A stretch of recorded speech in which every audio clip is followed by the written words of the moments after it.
and I thought, right, I'm going to try the old Trainer Road bomb here and absolutely go for it. So I sat off the back of the peloton, used their wind, and attacked around them to try and generate enough speed differential for when I go past. Over 1,000 watts, which is godlike for me. So this is the first video I've uploaded in a while. Basically, I did a bunch of races, and I did so many races that I haven't actually had time to edit them up yet. So yeah, this is Hillingdon round 3 from a few weeks back.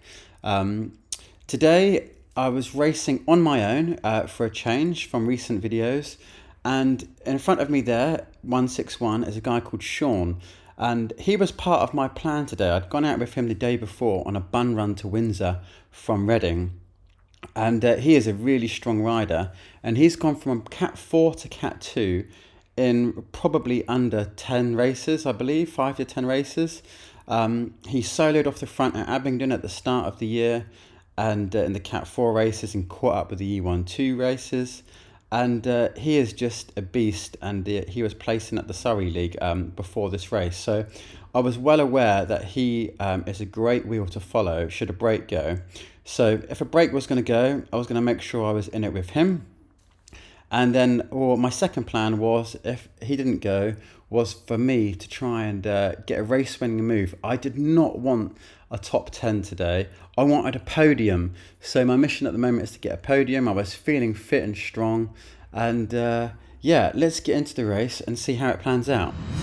Now, it had been a quiet 17.5 minutes up till this point. No attacks had gone until now, when them guys on the right start going.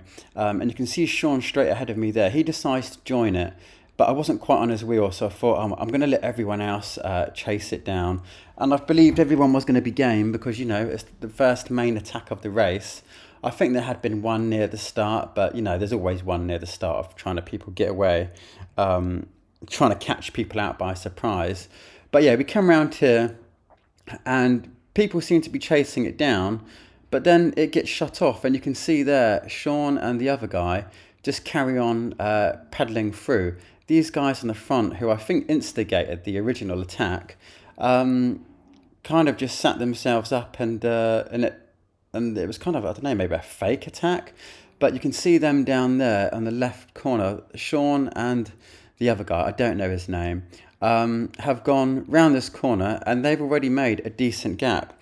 And now I'm thinking to myself, damn it, he's pedalled through everyone and he's sneaking off. You can see them at the top of the right there. And I thought, wow, surely someone's going to bridge over in a minute. But you can see here, I'm doing about 200 watts. No one's that interested. And they weren't that far away. So I thought, if I bridge over, everyone's just going to like get on my wheel and followed me over straight away anyway. So I thought, I'll see what everyone else does and see if anyone else tries to close it down. But you can see we're kind of coasting down here. I'm not even pedaling barely. And they're already down that bottom corner. So I was a little bit concerned because I know what Sean is like. Now, a lap after they attacked, I decided to stay patient, and then the chase kind of kicks on. Them riders go for it to try and close the gap ahead. I was a bit delayed. I don't know why I didn't go with them three straight away. But sure enough, I realised the concern. So I jumped on this guy's wheel and used him to take me over to the guys ahead. And I was thinking to myself, I hope they've not creeped off the front.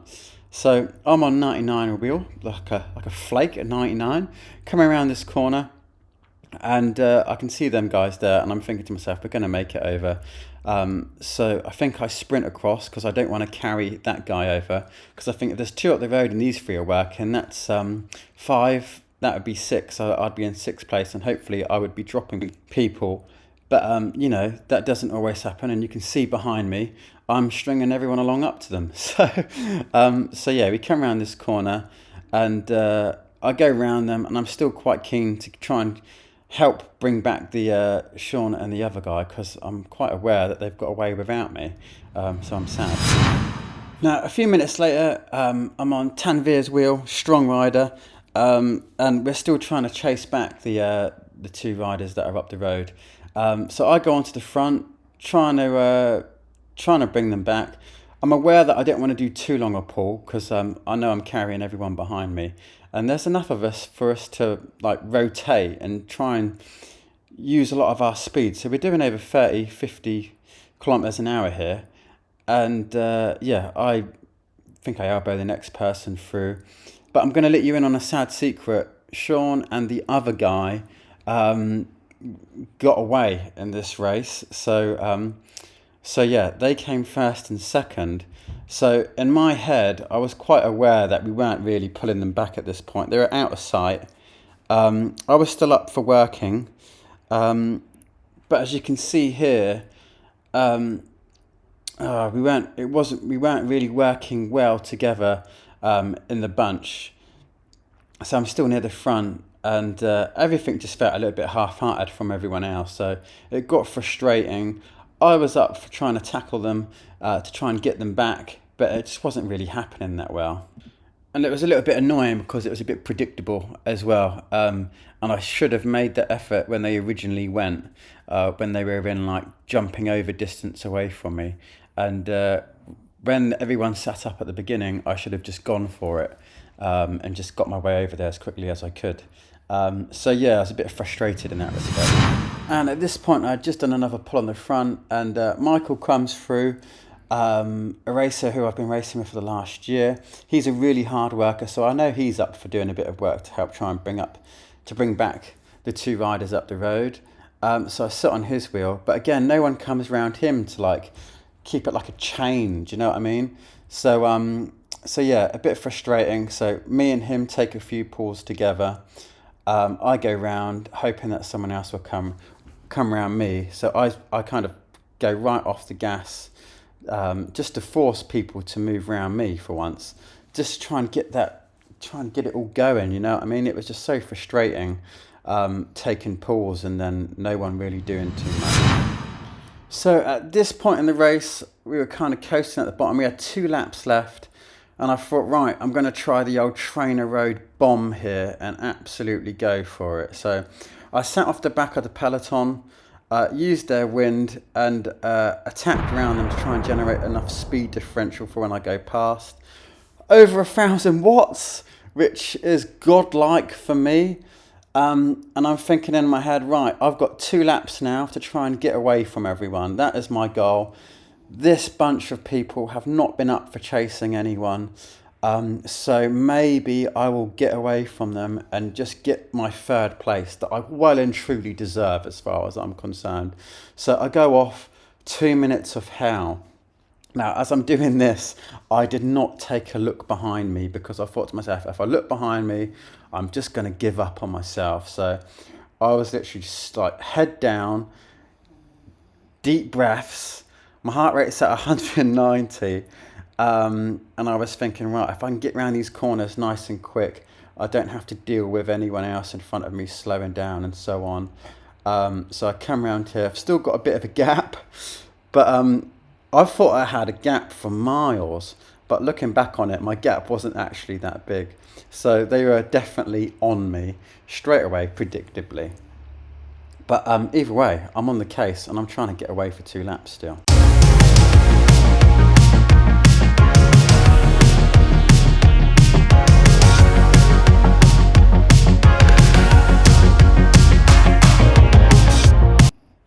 Now, I'm still off the front. I've got 1 lap left, 2 more minutes of pain. And yeah, I still hadn't looked behind me at this point. I'm coming up to these corners here, and I'm thinking, oh, maybe I've made it. But as I come round, I think I remember glancing over my shoulder and seeing them pretty much right on my wheel, as you can see there. And I'm thinking, right, they're going to come around me at any moment. But I thought, you know what, rather than just ease off, I'm going to make them work for it.